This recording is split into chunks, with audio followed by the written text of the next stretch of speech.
Well, hey everyone, Corey Hicks here, and today I'm going to be answering a question that a few of my students asked me this past week, and that was, how do professional musicians learn songs fast? So I took a couple of new gigs this summer, including a sub gig. I had to learn 40 songs for one gig. Another gig I had to learn 60 songs, and overall I'll probably be learning about 240 songs in the next month. So how do professionals do that? What can you, as a either amateur guitar player or someone that maybe one day wants to become a professional, how you develop that skill? It's a little bit different than a lot of people think. We don't use tablature or standard notation. I'm not using tutorials or anything like that to figure out songs. So how do we do this? Well, the first thing is developing a practice regimen, which I've talked about before, which is going to allow you to know the entire neck intimately. So if I need I don't know, like a G7 chord,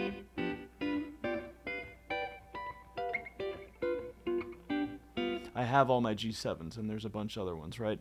Or if it's a triad, or if it's a major scale, or even if it's like, learning something where you're playing a melody, knowing where all the different locations are to play that one thing. Okay, and so what we have to do is we have to have a part of our practicing regimen where we are collecting all these things. And for my private students, this is what we call our core studies. I have an acronym called SCATTER, which is scales, chords, arpeggios, triads, improvisation, and reading, sight reading. Once we get to know the neck intimately, then when we have to learn a song that uses any of those elements, they are readily available to us. Okay, I'm going to play the melody to a famous song for you, and I'm going to do it a little bit differently. You'll know what I'm talking about.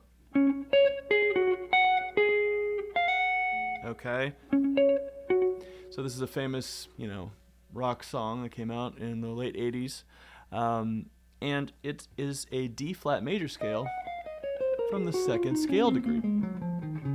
Okay? And so two things can happen. I can either learn how to play that in multiple places, or I can learn to play that in multiple keys. So, right? So what I typically do is do this cycle 4. So if I want to do this in the key of C, or the key of F, key of B flat, the key of E flat, key of A flat, key of D flat. That's the original key, right? Or a key of F sharp, key of B, key of E, key of A, key of D, I'd have to play it, or the key of G, which is going to be over here. Okay, and so I'm learning that melody in all locations. I play in church every weekend, so there's a particular church worship tune that goes like this. Okay, and that's the melody of it. So if I know my A major scale in all locations, I can just go, or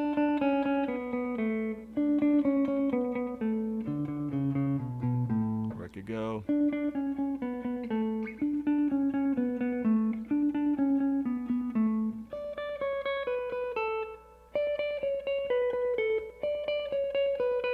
you get the idea? I know where all the possibilities are for that one melody. So I don't have to necessarily play it in the same place as the original recording, although I could, right? If you're playing rhythm and lead at the same time, maybe you're going to find a way to play it inside of your, chord, right? Right? That type of thing, okay? So knowing where all this stuff is, okay? And then this is also, as I've been a professional guitar instructor since 2004, I think it is. So that's almost 20 years of teaching private lessons, and a lot of times students are really impressed when they bring a song in and they're like, I want to learn the song, and so we start working on it, and I figure out the melody right away, or I'm able to play along with it. And they're like, you've heard this song before, and I'll be like, no, I've actually never heard this song. Oh, you have perfect pitch then? Nope, I do not have perfect pitch. I've studied relative pitch, obviously, when I was in college, and work on that every day, but no perfect pitch, okay? It's going to be based on, theoretical ear training, logic, and the guitar neck. So let's talk about the chords in a key. So first of all, if I'm in a key of, let's pick a new key here. Let's pick the key of D, okay? So if I'm in the key of D, I have D, which is my 1 chord, E, which is my 2 chord, F sharp minor, which is my 3 chord, G major, which is my 4 chord, A major, which is my 5 chord, B minor, which is my 6 chord, and C half diminished, which is my 7 chord, right? So if I play that all the way through, I'm going to have 1, 2, 3, 4, 5, 6, 7, 1, okay? Now you'll notice I'm playing these in different locations. So as I'm playing my D chord, I don't have to play it here. I can play it here, I can play it here, I can play it here, I can play it here, I can play it here, I can play it here, I can play it here, there, or if I want to play it up here, okay? Anywhere D, F sharp, and A are played on the neck is a D chord. So I have all of those different locations that I can use, okay? And so if there's basically 3 major chords in a key, 1, 4, 5, if I hear a major chord and I go to another major chord in that key, there's only one other option, really, right? So if I'm going from D and I hear go to a major chord, I only have G or A to choose from. So there's not like 100 different choices on the guitar neck. I know because I studied, music theory, basic music theory is what this is, that there's only one of those 2 options. Let me give you a couple other ones. Famous song by the band Fleetwood Mac.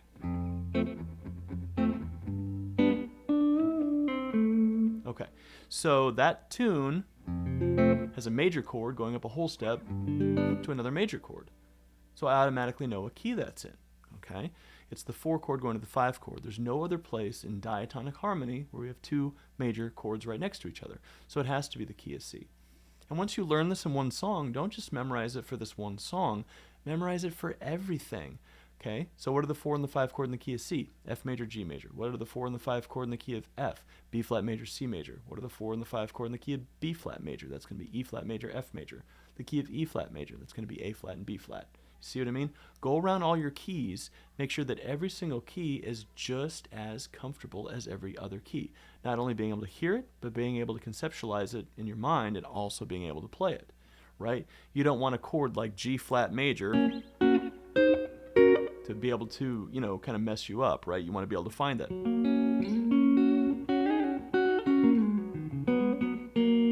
Okay, so you want to be able to find those things quickly. Okay, so the secret to learning songs quickly has nothing to do with like a secret that I can give you today. It's more of this is how the pros do it. We just know where everything is located on the guitar neck, okay? And so if you are not there right now, you're going to have to start a practice regimen that works on those things, right? Again, I've shown you these things before, but like if I have the note F, I need to be able to find all those. That was almost an F. I have to be able to find those things throughout the entire range of the neck, okay? And that is going to be super important. So you have to study those things. Note recognition, all your major scales, melodic, minor, harmonics, minor scales throughout the entire neck. All your inversions of your chords, tensions, all that type of stuff as well needs to be memorized. Then, when I see this in songs, then I can quickly go through and put everything together, okay? And then you can kind of, it helps your musical memory as well. So the new country gig I started working on, so I learned 17 songs in the first day in about 3 hours. So that's kind of the clip that I'm going at right now. And I'm not charting them out. I know some professionals that do chart these things out. If I chart it out, then I have to learn the chart, right? So I'm not going to waste any time with that. I just commit it to memory. Okay? All right. So let's talk about like the actual process. So I have a song that I want to learn, and I put it on my Apple Music or Spotify or YouTube or whatever it is. And the first thing I'm going to do is I'm going to figure out what key this song is in, okay? And I'm going to go from the bottom up. So, a lot of times I'll just play like a major scale. So there's a C major, there's my D flat major, D major. So I'm playing these scales just to figure out what key it's in.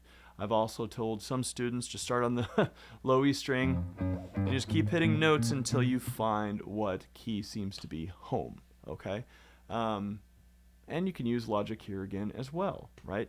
How many keys have you played in the key of D flat major or the key of, F sharp major? Less than, right? So, maybe come up with a couple common keys for the genre of music that you're working on, and then you can kind of move from there.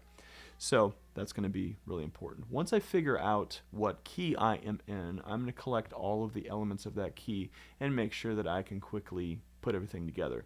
So let's say it's in the key of B major. So I know I have B major, C sharp minor, D sharp minor, E major, F sharp major, G sharp minor, and then I have my A sharp diminished, okay? Being able to play all those chords in every location of the neck. Now, anytime I hear one of those sounds, I know exactly where to go to find it. Now notice I'm not going to learn the first note of the song, then I'm going to learn the second note of the song, then I'm going to learn the third note of the song. That's not how it works. I learn the song from the ground up, meaning I'm figuring out the key, then I'm going to figure out the overall chord movement, usually by following the bass, okay? And then I'm going to be putting the chord quality together. Let's say that there's a specific melody in the intro or something like that. I'm going to possibly leave that off for a while until I get more in tune with the chord progression and can memorize that, okay? So, you know, and it's happened before where I'll end up learning the bridge first before I learn something else, or you end up playing that tasty lick in the guitar solo first, that type of thing.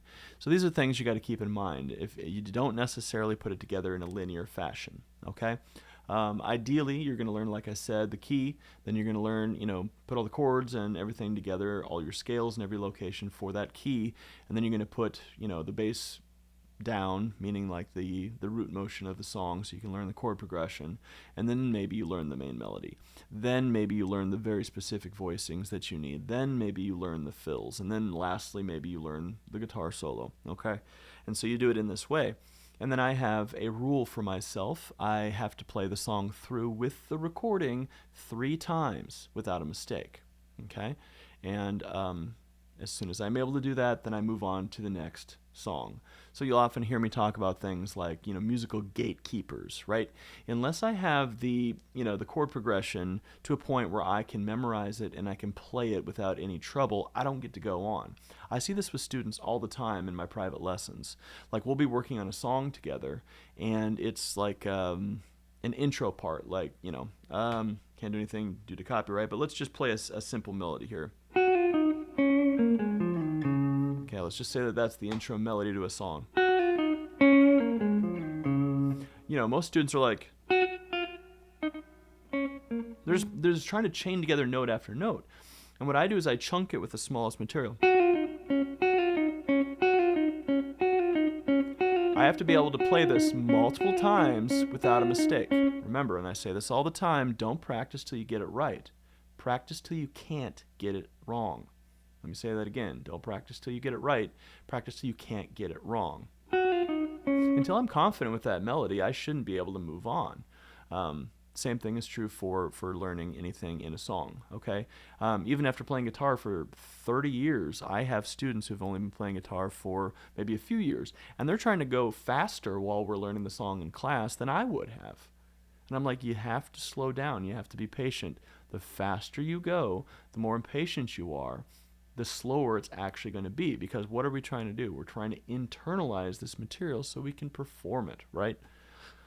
Other thing, please play along with the recording. I've often said this as well. Unless the song is playing, I'm not practicing it, right? And for some people, that's like a huge revelation. Like, I'm never going to play a song all the way through without the track going. Why would I do that, right? I'm playing the song in a band. Part of the memorization process is hearing all of these cues, right? You hear the fiddle player play something over here, so you know you're going back into the bridge, right? You hear the singer sing a particular line. Now you know you're going into the chorus, right? And if you don't have those things present, then you're going to have a hard time memorizing the song.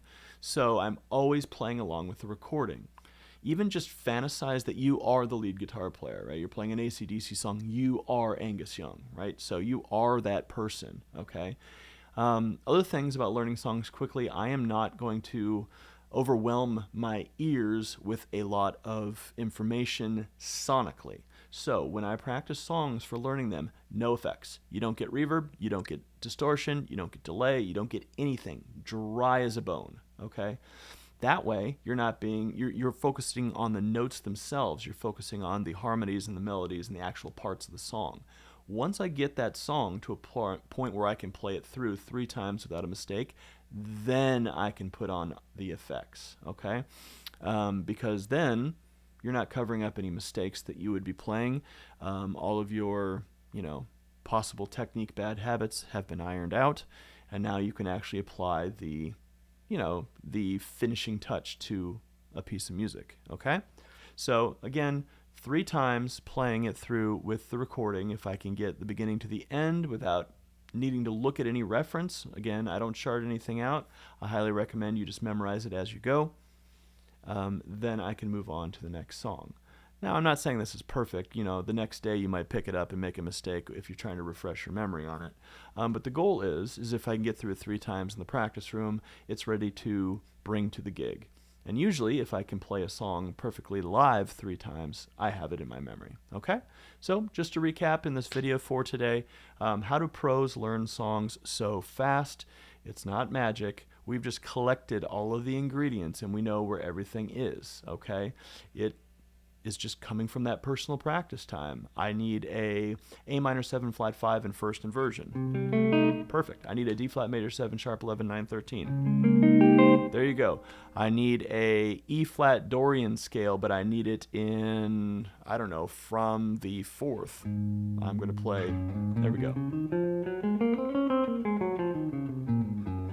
Okay? And so all these different things that are important to be able to play, and just have them instantaneously so that everything is inside your brain. You don't have to go outside and get it. You don't have to look up tab. You don't have to go to YouTube and look up a tutorial. It is inside your head. You are self-sufficient, and then you can learn songs faster. Okay? I'm not saying it's easy to get to this point. You do have to put together a practice regimen that includes, again, note recognition, includes learning all your scales all over the neck.